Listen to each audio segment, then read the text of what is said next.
Hi everyone, my name is Sohail Akram. This is my watch collection built over years and through different phases of my life.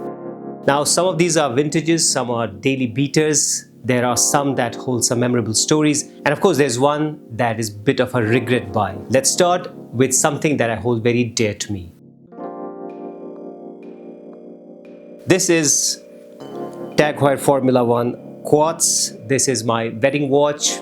Of course, that's the reason I hold it dear. It was gifted by my in-laws more than a decade ago when I got married, and I still thank my wife for it because she could kind of see the future watch enthusiast in me. So yeah, thank you, my wife. I had stopped wearing it over the last few years, 4 or 5 years, but I recently put on this rubber bracelet on it, rubber strap, and it has kind of given it a new lease of life, new look to it. So I've started putting it on again.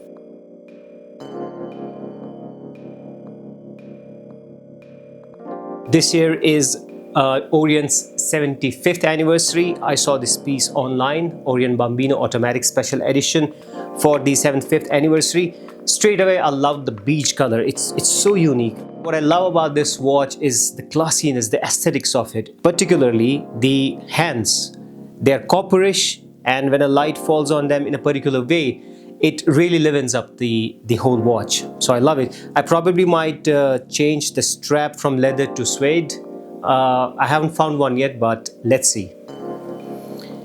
And the third one, of course, is a bit of a beater. This is Timex Expedition North.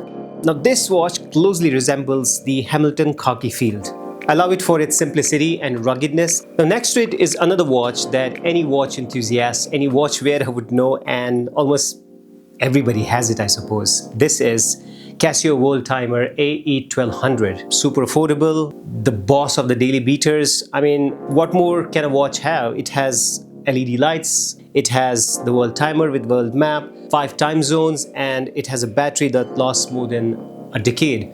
So every other watch is kind of a luxury if you have it, but yeah, you know, never a harm to have another watch.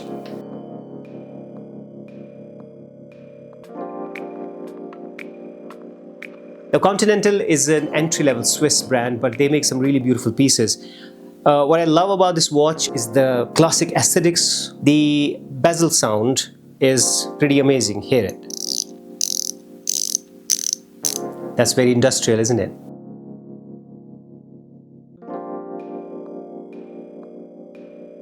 Alright, let's segue into Russian watches. I wasn't super familiar about the Russian watch industry, but I was in Global Village in Dubai, and there is a Russian watch dealer in the Russian pavilion, and he introduced me to a bunch of watches, and I picked up this Vostok Amphibia 1967. This automatic dial watch was developed for the Soviet Navy. It's known for its unique flat gasket and locking ring system, which makes it water resistant to up to 200 meters. It's a special piece and it's a beast of a watch, as you can see.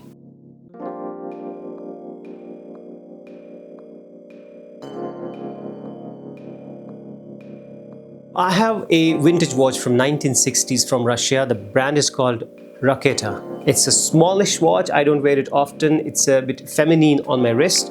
But I love it for its simplicity, for the history associated with it, the hands that it may have passed through. I got it from a watch dealer from Belarus, and I loved it for its simplicity. It's a hand-winding mechanical watch.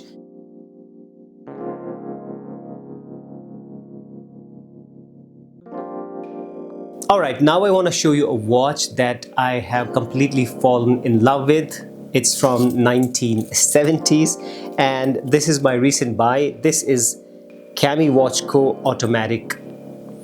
On the face of it, it may look straightforward, but the colors of the dial, the bracelet is just amazing, and the condition of the watch is amazing. It's a day date, and you could see this sunburst multi-layered dial, brownish and goldenish in color. Now, the interesting part about this watch and the watch that I'll show you next, which is golden in color, is I bought both of these from a watch dealer, a vintage watch dealer here in Dubai. Interesting guy from Pakistan who's been living in Dubai for a bit and has more than 3,000 really unique vintage watches. I made a video on him. It's on the channel. Please check it out. And talking of the other watch that I got from the gentleman is this J Springs automatic. The J Springs is a sub-brand of Seiko, so there goes the reliability of the brand. And I love this for its dial purely. And this is an aftermarket leather strap which kind of gives it a ruggedness but maintains that vintage classic aesthetics to it.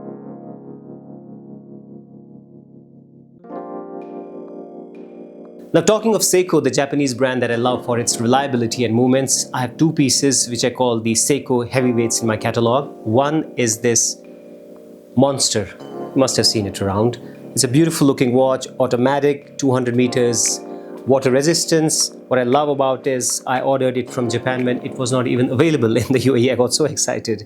It came with a steel bracelet and with an amazing finish, but I have swapped it with a rubber one, a blue one, blue on blue so to say. There is a fine detail of a group of penguins swimming north, which is an amazing aesthetic for such a bold watch.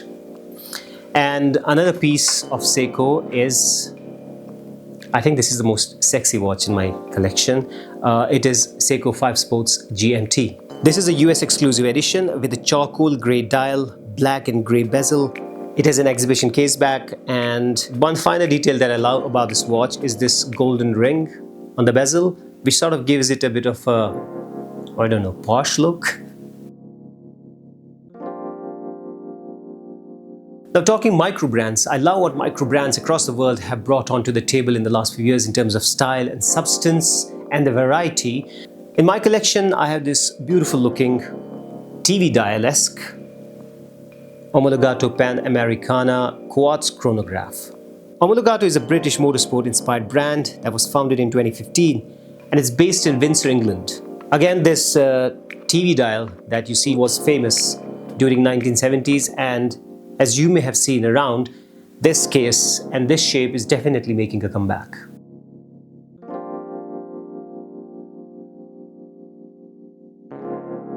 Now Casio Edifice line has been in the news recently for all the right reasons. Casio released its first mechanical watches. I don't have that yet, but I have what I might call a former Avatar but in the quartz version.